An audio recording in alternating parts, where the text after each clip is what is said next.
è stato il turning point che ti ha portato a dire voglio fare della mia vita un qualcosa che educhi? Daniela Barani è con noi appunto da Verona, una nostra collaboratrice in termini di publications. La sua professione l'ha portata ad essere la nostra diretta referente per quanto riguarda Oxford University Press. Devi studiare, perché lo studio e la conoscenza sono le uniche cose che nessuno potrà mai portare via da te. Però per noi, cioè, le esperienze non finiranno mai, possiamo sempre trovare qualcosa di bello, qualcosa di nuovo. Questa è una bellissima cosa, assolutamente. Volevo Come formatore hai vinto, come essere umano hai vinto, perché sei riuscito a far creare... Va anche molto oltre la nostra classe, il vostro campus, infatti mi piace questo nome, che ha un senso di... quello che vuoi, può essere quello che vuoi. Sì, ma non voglio fare qualcosa di accademico, voglio essere semplicemente una barista. Vabbè, fallo in Giappone, impari il giapponese, fai barista in Giappone. Succederà mai niente, credo, anzi attraverso gli errori si impara, anche la neuroscienza ci fa vedere che spesso attraverso gli errori impariamo di più, dunque... Benvenuta Daniela Barani è con noi appunto da Verona, una nostra collaboratrice in termini di publications. La sua professione l'ha portata ad essere la nostra diretta referente per quanto riguarda Oxford University Press. Exactly. Mi assisterà in questa chiacchierata di ispirazione professionale, di guida, di introduzione vocazionale, di just simply friendly chat. Assieme a Daniela, il nostro direttore didattico, Jack Bancroft. Hello again. All the way from Cardiff, Wales. Esatto. Come diresti all the way from Cardiff, Wales in gallese? In gallese? In gallese? Wow, Duindodo Hido Gaerdis. Molto bene, grazie. Suona un po' veneto. Noi diciamo sempre che siamo un podcast con fortissimi accenti veneti e altissime propensioni internazionali. In questo caso appunto accento veneto anche acquisito per quanto riguarda Daniela. Fun fact, sapevi che il 70% di chi apprezza il nostro contenuto non è ancora nostro follower sui canali YouTube e Spotify? Se ti piace ciò che facciamo e vuoi continuare ad aiutarci ad offrirti il miglior contenuto, iscriviti e seguici. È un modo efficace e gratuito per sostenerci. Grazie per il tuo supporto. Daniela, nata e cresciuta a Londra, ma adesso trasferita appunto a Verona, però mi raccontava con ancestry proveniente dall'Appennino emiliano. Una delle domande che ti farò io, ma poi lascerò il testimone appunto al mio boss, è come sei tornata in Italia? Tu sei una immigrata al contrario, o meglio una emigrata al contrario in questo caso. Ha fatto molto la blessed or unblessed infamous Brexit, come nel mio caso, che mi ha visto appunto rientrare da lovely Sheffield a queste terre assolate e piene di prosecco. Raccontaci un po' di te, dici qual è stato il tuo percorso, dopodiché appunto lascerò un attimo, o meglio, lascerò la parola appunto a Jack per esplorare un po' di più quelle che sono alcune curiosità che vogliamo toglierci, a proposito non tanto della tua attuale professione, ma a proposito della tua vocazione. Allora, grazie mille, grazie per questa opportunità. Dunque, la domanda, come sono arrivata in Italia? In effetti, come ha detto, in genere gli italiani vanno verso l'estero, sentiamo sempre alla TV, nei giornali che c'è questa immigrazione verso l'estero. Io sono tornata in Italia e ho i genitori che vivono ancora a Londra, dunque questo è anche interessante. Sono arrivata, devo essere sincera, un pochino per caso. Dunque, stavo insegnando in giro per il mondo, ho insegnato in vari posti, avevo fatto un grandissimo viaggio partendo da Bangkok e sono tornata a Londra in treno, in macchina, in taxi, eccetera, eccetera, e stavo cercando un posto di lavoro. Per caso avevo aperto un giornale, The Guardian, forse chi è dalla Gran Bretagna lo riconosce, avevo aperto il Guardian, c'era un piccolo annuncio in un angolo che cercavano un insegnante di inglese per l'Alto Adige per 6 mesi. Allora ho detto: "Vabbè, provo, vado 6 mesi con l'intenzione poi di andare a vivere in Sud America", perché questo era il mio sogno, di andare a insegnare in Argentina. Posso essere sincero e farti una domanda proprio fuori dai denti? Sapevi quella volta cos'era, ma soprattutto dov'era l'Alto Adige? Posso essere sincera? No, non lo sapevo, non sapevo nulla. E mi pare di capire che quella volta ancora non esisteva Google per riuscire ad andare rapidamente a sapere dov'è un posto o cos'è un posto. Esatto, esatto. Dunque siamo al fine degli anni '90. Vedo appunto il nome Brunico, Alto Adige. Ho aperto la cartina, ho visto che era nel nord Italia, ho detto: "Vabbè, oh, sarà carino, non lo so, non lo conosco", ma non sapevo nulla della storia, niente. Mi avvio a Brunico, adesso faccio anche un altro passo indietro. Avevo insegnato, io son nata e cresciuta a Londra, avevo insegnato a Parigi, in Giappone, a Tokyo, per poi arrivare a Brunico. Dunque è stato un attimo, diciamo un shock, culture shock. Però arrivo a Brunico, ho detto: "Vabbè, faccio 6 mesi, poi torno, voglio andare a vivere in Argentina". E lì, come sempre, cosa succede? Mi sono innamorato di un italiano. E da lì non son più partita per l'Argentina, son rimasta in Italia. Lui non è altoatesino, dunque è di Torino, era in Alto Adige anche lui per lavoro e poi è stato trasferito sempre per lavoro a Verona, l'ho seguito ed eccomi qui. È uguale all'Argentina, vero?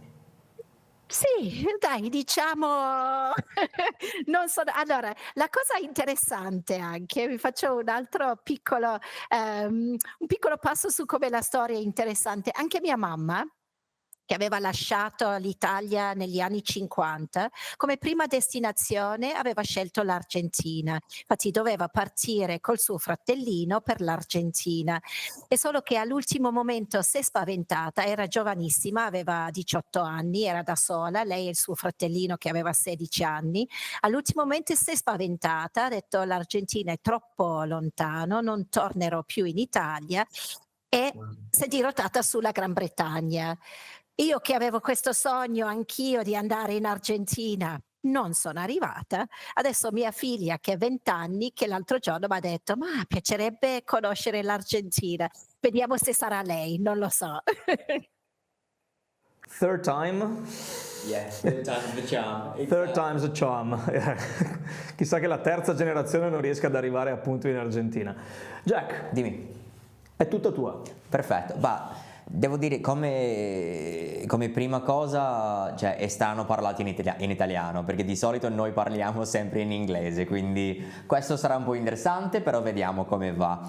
Tu hai raccontato un po' della tua storia, ma il fatto che sei venuto da Bangkok a Londra tramite bus, tramite pullman, tramite macchina, però poi hai raccontato un po' di dove insegnavi. Durante questa puntata fino ad adesso hai detto Tokyo, però nelle conversazioni precedenti che noi due abbiamo fatto insieme mi hai detto che lavoravi in Francia, lavoravi a Tokyo, in Giappone.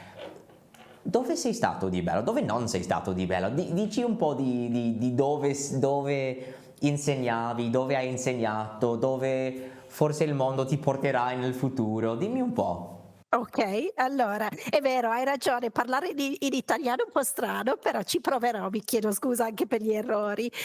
Allora sì, io mi sono laureata, finita l'università, avevo il desiderio di conoscere il mondo. Allora avevo già fatto 1 anno di Erasmus alla Sorbonne a Parigi, dunque il primo step era di tornare a Parigi. E sono andata a lavorare e insegnare in una scuola a Parigi che mi è piaciuto tantissimo, è stata un'esperienza veramente interessante, ho conosciuto delle persone favolose, però non mi bastava, avevo sempre questo sogno di uscire dall'Europa, di conoscere veramente una cultura diversa, della mia, della nostra, e anche lì poi ho visto questa opportunità di andare ad insegnare in Giappone, sempre nel giornale, ho mandato il curriculum e sono arrivata a Tokyo. fatto un anno dove ho insegnato a Tokyo agli insegnanti, un'esperienza che ha veramente cambiato la mia vita, cambiato anche il modo di guardare il mondo, spazia via un po' le certezze che abbiamo, pensiamo di sapere com'è il mondo, come esiste, e invece m'ha fatto vedere veramente un altro modo di vivere in comunità soprattutto. Quando avevo finito di insegnare in Giappone, appunto, ho fatto questo grande viaggio, son tornata in Europa e mi son poi fermata in Italia e son rimasta alla fine 3 anni in Alto Adige. Dovevano essere 6 mesi, ma son stati poi 3 anni, dunque 3 anni in Alto Adige. Dopodiché, sempre per lavoro di mio marito questa volta, lui è stato trasferito negli Stati Uniti prima di arrivare a Verona, l'ho seguito e lì gli insegnavo i figli e le figlie di immigrati che arrivavano negli Stati Uniti, che non conoscevano l'inglese, gli davo un sostegno, li aiutavo ad imparare la lingua. Dunque siamo rimasti poi 3 anni negli Stati Uniti per poi tornare a Verona e ho insegnato anche a Verona. Dunque è stato un po' questo il percorso. Mi sono fermata qui a Verona per vari motivi, per lavoro di mio marito, poi son nati i miei figli. Lavoro adesso per Oxford University Press, dunque ci siam fermati per questo motivo, però ho ancora tanti sogni. Vorrei arrivare in Argentina prima o poi e viverci almeno per un paio di mesi, però mi piacerebbe anche vivere in altri paesi. Vorrei vedere il mondo da altri punti di vista, vorrei capire, vorrei, sentire come viene visto il mondo da altre persone, da altre culture. Questo mi affascina sempre. Brava, brava, io sono d'accordo, questa idea di la vita non è come pensi che sia, cioè non è che, ah sì, noi siamo italiani e perciò la vita è come noi lo vediamo e come noi lo percepiamo, cioè io come britannico, come gallese vedo il mondo in un modo, in Italia si vede un altro mondo, ma hai parlato di Giappone, in Giappone c'è anche un altro mondo completamente diverso da noi e questa idea di scoprire il mondo, scoprire le culture, scoprire tutto quello che c'è di bellissimo, di bello nel mondo, cioè questo è un sogno, assolutamente un sogno, cioè tu hai detto guarda, cioè, devi e vuoi andare in Argentina, non c'è niente che ti ferma, non c'è niente che ti blocca, hai detto che forse la tua figlia andrà, perfetto, quella è la scusa perfetta di andare a trovarla per qualche mese, tu hai già un alloggio anche, quindi puoi dormire con lei, quindi c'è sempre qualcosa da scoprire, cioè il mondo non finisce, ma sì, cioè il mondo finisce, però per noi cioè le esperienze non finiranno mai, possiamo sempre trovare qualcosa di bello, qualcosa di nuovo. Questa è una bellissima cosa, assolutamente. Volevo toccare un po' il Giappone, perché cioè, come tu sai io parlo giapponese, cioè studiavo giapponese, però per me non sono mai stato in Giappone, perché volevo e stavo però la mia vita ha cambiato un po', come tu con l'Argentina, cioè non sono mai andato e per me il sogno sarebbe, o sarà, perché lo farò, andare a vivere o almeno a visitare per vacanza il Giappone. Però raccontami un po' com'è stata l'esperienza in Giappone, com'è stata la tua esperienza giapponese, dimmi un po'. E soprattutto se posso aggiungere, dato che mi incuriosisce molto, la differenza o l'adattamento che hai dovuto affrontare nel diventare un'educatrice, una formatrice in un contesto in cui la formazione e il sistema scolastico in generale, il sistema appunto, lo stesso Ministero dell'Educazione, la stessa struttura educativa giapponese è peculiare già per quanto riguarda gli standard asiatici e orientali, quindi è un qualcosa che se andiamo ad analizzarlo, andiamo semplicemente ad osservarlo anche da distante, è totalmente diverso rispetto a quello che è il contesto non soltanto britannico da cui magari derivavi, ma europeo e occidentale in generale. Esatto, allora parto proprio da qui. Essendo stata un'insegnante, una formatrice, questo fu veramente il primo impatto che ho avuto con il Giappone e come hai detto, è un mondo totalmente diverso. Partendo dalla prima lezione, allora ovviamente il ruolo, l'insegnante è molto stimato in Giappone, è una figura che ammirano, che stimano. E poi c'è un altro fattore che in Giappone guardare le persone negli occhi, fissare le persone è considerato maleducato, è considerato aggressivo. Dunque la prima lezione, me la ricordo ancora benissimo, la prima lezione avevo una classe di studenti, stavo parlando e nessuno mi guardava. Mi guardavano velocemente, poi abbassavano lo sguardo o guardavano altrove. E per me era difficile all'inizio, allora non capivo, non riuscivo sai come in inglese noi diciamo to read the room, da capire, da Yes. leggere, no, non capivo se li stavo annoiando, non mi capivano, non volevano essere in classe, era molto difficile e tendevo poi a spostarmi, a cercare di guardarli. Questo fu una cosa molto interessante per me, infatti poi torna proprio a questo punto di vista che il modo in cui ci comportiamo cambia tantissimo in base alla cultura, la società in cui ci troviamo. Anche questo all'inizio era difficile, c'erano altre difficoltà che ho dovuto affrontare. Per esempio, allora loro hanno, come avete detto, un sistema molto rigido da un certo punto di vista, imparano tantissimo a memoria, fanno tantissimi esercizi, studiano per ore e ore, ehm, c'è quasi un'adorazione per lo studio, dunque imparano. Devo essere sincera, probabilmente conoscevano la grammatica ancora meglio di me, cioè sapevano tutte le regole, le eccezioni, tutto a memoria. Però la difficoltà poi era quando gli chiedevo di essere un po' più creativi. Dunque se dicevo: "Okay, immaginiamo siamo al ristorante, tu sei il cameriere, tu sei lì per mangiare, facciamo il classico role play". Lì era molto difficile, facevano fatica a inventarsi delle Wow. situazioni. Sì, era molto difficile. Allora avevo poi capito che dovevo comunque dargli una guida, dovevo aiutarli a strutturare, perché poi c'è tanto paura di fare brutta figura. Si accomuna comunque delle volte con altri paesi europei, delle volte lo troviamo anche in Italia, questa paura di sbagliare, di fare brutta figura. Dunque ho dovuto lavorare tantissimo su questo. Ho cercato di fargli capire che quella classe era un safe space, era un posto sicuro dove si poteva provare, si poteva sbagliare, non succedeva nulla, però cercavamo di comunicare e questo io ho imparato tantissimo da loro, spero che loro abbiano anche imparato da me. C'è stato veramente uno scambio di idee.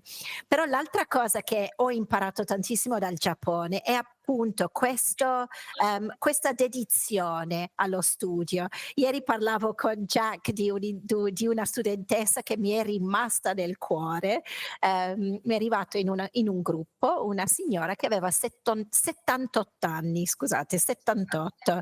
Dunque lei aveva imparato un pochettino l'inglese in passato, aveva studiato un pochettino, ma poco, e aveva deciso che lei avrebbe iniziato questo corso di inglese perché m'aveva raccontato, lei è stata mamma, ha curato i figli, stata nonna, ha curato i nipotini, era finalmente arrivato il momento di studiare e di fare qualcosa per se stessa, per lei. E lei era fenomenale. Lei aveva una dedizione allo studio, studiava tantissimo, si applicava. Aveva perso quella paura di fare errori, dunque ormai arrivava: "Se faccio errori non me ne frego, intanto imparerò". Ed è stato un stimolo per la classe incredibile, perché era una classe che avevano varie età, c'erano studenti più giovani, ventenni, e c'erano, non so, quarantenni, cinquantenni, e c'era poi questa signora a 78 anni che con la sua passione, la sua forza di volontà ha fatto dei progressi che sono rimasta stupita. Dunque anche questo desiderio, questa voglia, ho capito che in quel caso spesso è più la motivazione che abbiamo che ci porta a raggiungere i risultati, che una capacità, non so, tante volte diciamo: "Ma sì, lui o lei è portata per studiare le lingue, lei è portata per la matematica". Sì, sicuramente ci saranno delle predisposizioni, certe persone lo troveranno più facile, ma da lei ho capito che conta molto di più la motivazione e il desiderio di fare qualcosa, e il desiderio di raggiungere un obiettivo. Dunque dal Giappone ho imparato tantissimo, sì. Assolutamente, cioè innanzitutto bellissima storia e è anche più bella sentire la seconda volta per me, però c'è questo, ci sono due parole chiave o almeno due concetti chiavi che mi affascinano, che tu hai detto che sono bellissimi. Uno è questo scambio, cioè devo dire e devo ripetere finché non posso parlare più, l'idea di uno scambio è molto molto importante per gli insegnanti. Sì, siamo là per insegnare, siamo là per dire tu non parli inglese o vuoi imparare l'inglese, io sono qua per farti imparare l'inglese, però non è quello l'insegnamento. Se tu pensi che l'insegnamento sia specificamente e solamente io so l'inglese, tu no, te lo insegno, basta, vado a casa, sbagliato, completamente sbagliato. C'è la cultura dentro, c'è la grammatica, ma c'è la cultura, c'è come parlare, come comunicare, non sono come se fosse un libro di testo, ma anche fuori dal libro di testo, come hai detto tu dal ristorante, c'è uno scambio anche di... Torniamo a quell'esperienza Sì. del non semplicemente, chiaramente indispensabile, capire una lingua, ma vivere una Yes. lingua e quindi portare con ciò che comporta conoscere anche l'esperienza attiva in sé, il provare a rendere questa nuova conoscenza, questo come abbiamo detto capire, non soltanto una questione puramente grammaticale, puramente tecnica, puramente accademica in questo senso, ma qualcosa che si estende. Bravo. Sì, qualcosa che si estende. Io dico sempre che Noi ci chiamiamo campus per un motivo. Sì. Il campus non è non è l'aula di studio, non è il training room, non è il lab, è il campus, è l'atmosfera, è l'insieme in cui si vive un'esperienza di apprendimento, si mette in pratica subito questa esperienza di apprendimento e lo stiamo cercando di trasmettere anche di fronte ai nostri studenti, ai nostri ascoltatori, a chi ci segue appunto, in termini di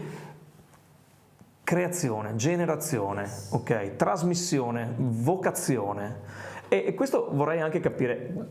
Daniela, una domanda proprio in questo caso dal tutor presente. Qual è stato il turning point che ti ha portato a dire voglio fare della mia vita un qualcosa che educhi, che tiri fuori contenuti ma anche missions, quindi il dare un'ispirazione al trovare poi, ognuno di noi è fatto in modo diverso, arriva da esperienze diverse, ma grazie a quello che stanno imparando, stanno poi mettendo in pratica nelle nostre classi, a loro volta genereranno una visione, una missione, una vocazione. Qual è stato il turning point che ti ha detto sì, voglio fare della mia vita un insegnante, voglio fare di me un insegnante per gli altri, voglio cercare di dire sì, quello che io insegno va oltre la regola grammaticale, va oltre il termine, la nuova parola, il modo di dire. Dimmi, sono curioso. No, è una bellissima domanda questa. Allora, parte molto da lontano e devo dire se devo scegliere una persona, parte da mia mamma. Allora, mia mamma, ma anche mio papà arrivavano da famiglie molto povere, entrambi non hanno avuto la possibilità di studiare. Soprattutto mia mamma, cioè tutti e due hanno fatto la quinta elementare, dunque a 11 anni entrambi hanno finito la scuola e sono andati a lavorare. E per mia mamma è stato secondo me un dispiacere che ha portato dietro, cioè ha lasciato un segno importante su mia mamma, perché il sogno di mia mamma era diventare una dottoressa, una donna, è una donna, è ancora per fortuna ancora al mondo, una donna molto intelligente, ma non avendo avuto quella possibilità di studiare, è rimasto purtroppo questa mancanza in lei. A me è stato trasmesso l'importanza dell'istruzione. Le parole che mi ricordo sempre da mia mamma era: "Devi studiare, perché lo studio e la conoscenza sono le uniche cose che nessuno potrà mai portare via da te". Faccio anche un rewind un attimo, era una famiglia che lei era molto piccola, ma una famiglia che era anche stata devastata dalla guerra, dalla seconda guerra mondiale, e dunque per lei l'istruzione era l'unica cosa che nessuno ti può portar via. È un mezzo che che ti dà in un certo senso potere, perché l'altra cosa che mi diceva sempre è che non devi mai dipendere su nessuno, devi sempre avere il tuo modo di pensare, devi sempre valutare le cose, devi avere questa capacità di andare oltre quello che vedi solamente coi tuoi occhi. Dunque lei è stata una persona fondamentale nella mia vita. Ho ricordi che mi portava sempre in biblioteca, pur non sapendo leggere bene, cioè lei dunque aveva questa voglia di quasi riempirmi, anche mio fratello, di quello che a lei era mancato. Dunque questo è partito da lei, e attraverso l'istruzione ho visto, anche a me mi ha aperto delle porte incredibili, dunque m'ha dato la possibilità di viaggiare, mi ha dato la possibilità di conoscere culture, persone, di vedere posti favolosi, di vedere che comunque nel mondo c'è anche tanto buono. Ci sono la maggior parte di persone che ho conosciuto sono persone buone, meravigliose, che vogliono conoscere, che vogliono incontrare, anche se delle volte guardiamo il telegiornale sembra tutto negativo, ma il mondo non è così. Dunque m'ha dato questa visione, e attraverso questo io ho pensato vorrei ridare questo al più grande numero di persone possibile. Dunque questa fortuna che ho avuto io, e io son stata molto fortunata devo dire, perché sono cresciuta in una Gran Bretagna dove si investiva tanto nelle scuole. Io sono andata all'università che era gratuita, dunque non ho pagato un centesimo per l'università, sono andata sì, vero, wow, infatti quando e non è che ho 100 anni, cioè non sono vecchissima, dunque era gratuita, sono andata a University College London, che è tra le migliori università in Gran Bretagna, ho avuto tutte queste opportunità, ho avuto una grande fortuna, ehm, ho sempre avuto degli insegnanti, tantissimi, che mi hanno ispirato, che mi hanno spinto, che mi hanno fatto andare oltre, e ho visto l'impatto che questo può avere sulle persone, ho visto che questo ti apre un mondo, ti dà la possibilità di raggiungere i tuoi obiettivi, ti dà la possibilità di toccare la felicità. È per questo che son diventata un'insegnante. Io voglio dare questa possibilità a più persone possibili. Mi piace questo tanto, c'è quest'idea di... la parola chiave è voglio, cioè la voglia di fare qualcosa, la voglia che aveva la tua mamma di condividere con te, questa voglia di imparare e voglia di comunicare, lo vuoi o lo volevi o lo fai trasmettere ai tuoi studenti. Cioè, questa è una cosa molto importante, lo facciamo anche noi come insegnanti presso le nostre scuole. Quest'idea di voglia, di avere voglia di imparare, avere voglia di comunicare, di scoprire, di imparare qualcosa di nuovo. Questa è una cosa molto molto importante. Cioè, io sono appassionato delle lingue, io parlo 6 lingue, cioè per me le lingue sono bellissime, e le competenze che ho e le competenze che ho imparato, voglio condividere questo con i miei studenti, e questa voglia è una cosa molto importante. Se non hai la voglia non ne vale neanche presentarti a scuola. Se tu hai la voglia tu puoi riuscire a fare tutto quello che vuoi. Come la tua mamma ti ha insegnato, la voglia di leggere, anche se lei non sapesse bene leggere, la voglia di comunicare, la voglia di andare a scuola, anche se lei abbia finito scuola a quinta elementare, lei ti ha trasmesso queste cose e tu lo fai al tuo turno, tu lo fai al tuo turno con i tuoi studenti e con i tuoi ragazzi anche, cioè... Che bellissimo. Il desiderio, la voglia, come dici tu, appunto diventa lo strumento stesso per poter migliorare la qualità e per poter far capire sempre di più che effettivamente ciò che si apprende ha un valore che è soltanto iniziale, ok? Sta poi, grazie anche all'ispirazione che l'insegnante dà, perché l'insegnante non è mai soltanto qualcuno che effettivamente, come potremmo definirlo? Ho sempre questo contrasto relativo al definire il nostro ministero dell'istruzione come limitativo. Io non sto istruendo i miei studenti, io sto formando, sto educando i miei studenti. Il cercare di trasformare appunto qualcosa che è istruttivo in qualcosa che è costruttivo, e grazie al far capire, grazie al far percepire, anche in base a quello che è il nostro esempio, il modo, non semplicemente il cosa insegniamo, ma il come lo insegniamo, quanto valore questo ha e quanto di questo valore ne acquisisce ancora di più quando lo si trasmette. Yes. Quindi quando è il pass it forward, non è più un lucky penny, perché quella conoscenza che magari trovi in un libro o che raccogli per strada in questo caso, quando lo dai a qualcun altro, vale 10 volte di più. Yes. Devi anche ricordarti di una cosa. Il concetto o l'idea che una lingua è semplicemente e solamente una materia scolastica è sbagliato.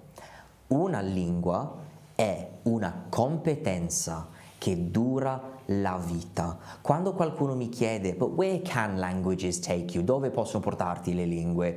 Cioè, con una lingua puoi essere solo insegnante? No, puoi essere quello che vuoi. Può essere quello che vuoi. Sì, ma non voglio fare qualcosa di accademico, voglio essere semplicemente una barista. Vabbè, fallo in Giappone, impari il giapponese, fai barista in Giappone.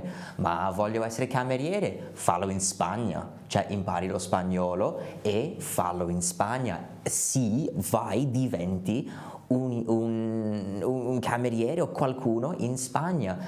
Non mi interessa non mi interessa di cosa vuoi diventare. Perché le lingue non sono limite, le lingue non sono ostacoli, non è che con una lingua puoi essere solo insegnante. No, puoi essere tutto e più. Semplicemente ti apre le porte, basta avere un passaporto e sei a posto. Imparerai a non avere come lingua English, Spanish, ma come abbiamo citato in altre circostanze, Globish. Yes, esatto, le competenze globali che ti durano la vita, ma ti durano dappertutto nel mondo. Assolutamente, assolutamente. Faccio una domanda, posso fare una domanda a voi? Non vi è mai successo che un studente dopo qualche anno torna e vi dice: grazie a quello che mi avevi detto 2 o 3 anni fa, sono appunto andato in Spagna a lavorare, oppure ho raggiunto un obiettivo, ho avuto quel lavoro che ho voluto per tutta la mia vita. Quando vi capita queste cose, come vi sentite? Cosa Vuoi la risposta onesta? La risposta onesta? Piango ogni volta. Cioè, è una cosa per me che... Guarda, io sto condividendo la mia passione con i miei studenti per vedere che loro tornano per dire guarda quella che ci hai fatto che hai fatto fare, cioè è una bellissima cosa, ma per me vale anche, sembra strano, però vale anche di più quando non torno a scuola, ma mi trovano in un supermercato, mi trovano ad Ali, mi trovano su Facebook e mi scrivono, cioè le poste non aspettate, inaspettate, mi vedono e fanno Jack, mi ricordo di te, ti ricordi di me? Guarda che la mia vita è cambiata grazie a voi, grazie alla lingua, grazie all'istruzione, grazie alla formazione, grazie alla scuola. Ho potuto fare questo, sono riuscito a fare questo. Quando vedi che uno studente realizza i loro sogni e tu sai che hai fatto parte di questa cosa,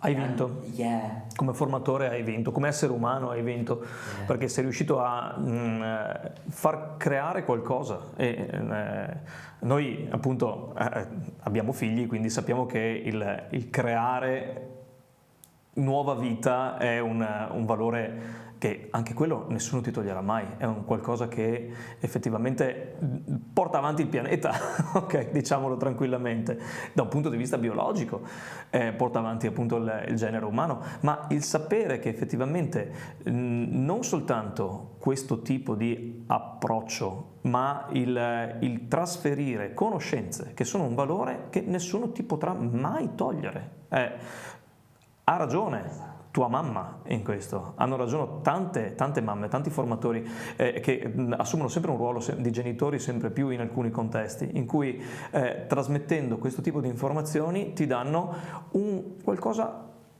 in più sopra la tua torta che è la vita, ok? Fa parte del renderla sempre migliore, sempre qualitativamente più importante, non soltanto per te, ma per chi ti sta attorno, per chi effettivamente ti vede anche e ti interpreta come non soltanto una persona, ma un esempio in questo senso. Esatto. Esatto, sì, no, bisogna ricordarsi, tante volte tocchiamo vite senza rendersi conto, da un esempio, no? Anch'io sono stata appunto toccata da tante persone, dunque questa capacità di essere un esempio, di, come avete detto giustamente, di imparare competenze che porteranno a vita con loro, dunque sono competenze non solo di aver imparato una lingua, ma di saper comunicare, di saper apprendere per tutta la vita. Credo che andremo di fronte a un periodo che sta cambiando velocissimo, abbiamo già visto dei cambiamenti digitali, cambiamenti con l'arrivo dell'intelligenza artificiale. La capacità di continuare a apprendere tutta la vita, di mettersi in gioco, di provare cose nuove, sarà una delle competenze secondo me più importanti per il futuro. E dunque anche attraverso la lingua, mettersi in gioco, poter sbagliare, poter tentare, aprire la mente, fanno proprio parte di queste competenze che avete giustamente detto, globali, no? I life skills, che ci servono anche nella nostra comunità, ci servono sempre di più, perché poi vedo purtroppo, allora io quando ho iniziato a lavorare negli anni 90, fine anni 90, ho iniziato a insegnare, era un periodo storico molto bello, c'era la fine, era crollato il muro nel fine degli anni 80, sembrava un periodo di grande ottimismo. Mi ricordo anche che era uscito un libro, La fine della storia, che non ci sarebbero state più guerre, sarebbe stato tutto bello, eccetera.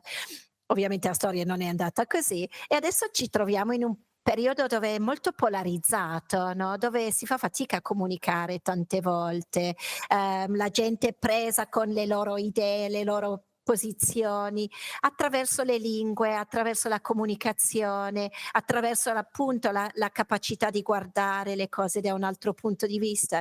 Io spero anche che riusciamo a creare dei ponti nella nostra società, che riusciamo non a essere tutti d'accordo, ma almeno poter ascoltarci, confrontarci in modo educato, senza dover Di alzare avere i il toni. rispetto. Dunque tutto questo Sì, lo so. entra.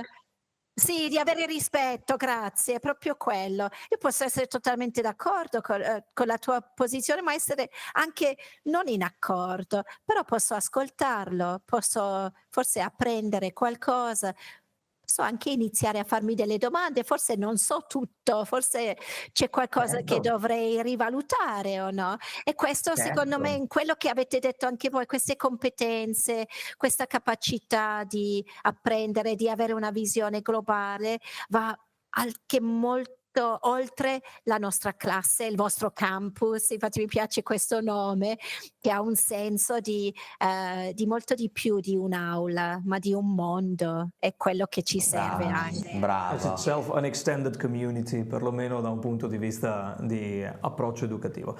Stiamo per avere il nostro wrapping up, Daniela. Prima di salutarci ti chiedo però 3 bullet points, 3 keywords a cui poterci ispirare, aggrappare, rivolgere per poter seguire dei percorsi, per poter ispirare a dei percorsi per i nostri studenti, per noi stessi e anche per le nostre famiglie, in modo da riuscire ad avere sempre una buona attitudine, un buon atteggiamento verso il confronto e che questo confronto ci dia appunto, per noi educatori, per noi formatori, ulteriore stimolo alla vocazione che tu hai trovato, mantieni, percorri, ecco, in un percorso di vita che ti ha vista protagonista dei tuoi film. Non sono stati 7 anni in Tibet ma 3 anni in Alto Adige, non ha pianto per te l'Argentina ma tu hai pianto per l'Argentina, non è Roma-Bangkok di Baby K ma il contrario, quindi Bangkok-Verona.